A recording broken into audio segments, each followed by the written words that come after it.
just hit that mailbox. Did I? Nice. That's not the response I was looking for. Did I? We're driving through a car wash. I'm looking for evidence. No one said looking for Bigfoot in North Carolina was going to be easy, but this is only the beginning. Littleton, North Carolina, here we come. City limit, 650 feet. Couldn't be more apparent. It's right there. I see Bigfoot already. Not the real one, though. We're gonna go find the real one right now. Let's find Bigfoot.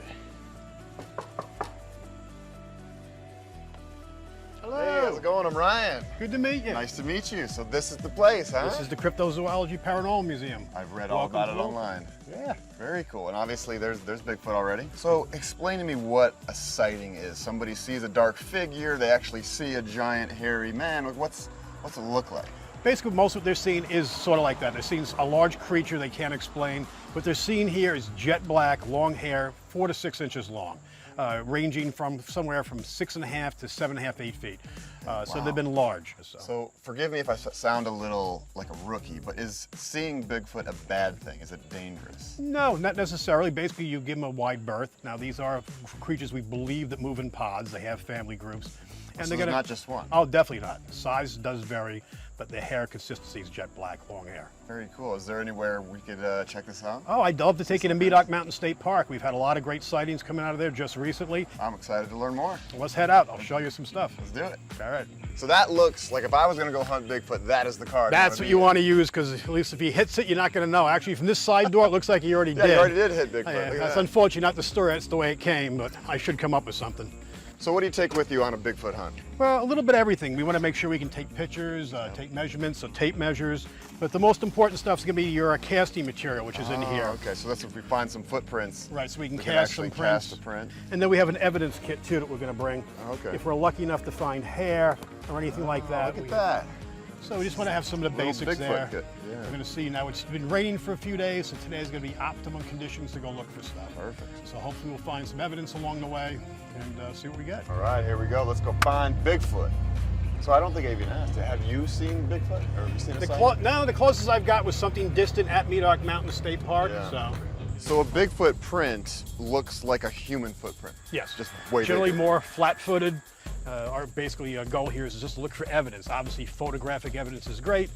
And unfortunately, the only photographs we've gotten out of here have been your typical fuzzy, distant photos. Everything they've seen around here is basically jet black. Jet black. That is really unfortunate for these North Carolina summers. Yes, Jet black, full of hair. which could explain the stinkiness. So what does Bigfoot eat? Feeder of opportunity, I guess is the proper way to say it. They'll pick on anything. Now, road kills, we commonly see them on the side of roads picking on things. And to cite it was behind the museum. He was actually going through a garbage can. Oh, wow. So it's kind of crazy. I mean, Then he makes might sense. even eat these Sure. things. Anything that he knows is edible. And I guess if he ends up with, something that doesn't agree with him, at least he's outside. Yeah, exactly. All right, well, I'll leave this for Miss Bigfoot to eat later on. Make a nice meal. Yeah. Mushrooms and some squirrel eggs. Squirrel. Why is it easier to find Bigfoot near a river? Well, basically, they seem to be near the water. They obviously like to follow water sources. I think it's a quick escape, too. They can get into the water, although this would be some pretty flowing water to get into. We won't leave prints. They seem to be smart enough to not try to leave a trail. Another thing, too, around here for us, it's an ideal spot to find prints. We can look up in here. The substrate here is clay, so it's very hard. So on a dry day, even a heavy creature like that's not going to leave a pretty recognizable print. We're actually making prints here with our lightweight. Nothing major. It's still clay. But we can see something. But at least we can get something here. Yeah. What kind of trees are these? Big ones. Big ones, yeah. That is a big tree. Those are pines. But basically, we're looking for something. The average print is going to be roughly around 14 inches. We're looking for something like that. Something that big. I mean, that's a good size print. I mean, even for your massive feet, Yeah, exactly. size 6 or whatever it is you wear. And, I mean, you can That see was a these. Bigfoot joke right there. We've been out here for a while now, and obviously, we haven't found an actual Bigfoot. But, spending the day with you, going to your museum, I was a skeptic before all this. Sure. But it's like I said, it's fun to believe that there might be something else out there. You got to put your time in. If you're not willing to invest your time and come out and look for evidence, you're not going to find things. And it's an excuse to get back outside, get your kids off the electronic devices. Let's go out hiking and look for Bigfoot. They love it. It's a good family event.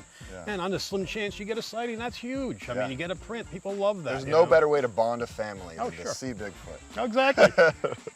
It's not every day you get to learn something completely new and have your mind blown, and that's exactly what happened today after hanging out with Steven. And now, I am a believer. Hey there, I hope you enjoyed our video. If so, please like, subscribe, leave a comment, and stay tuned for a whole lot more.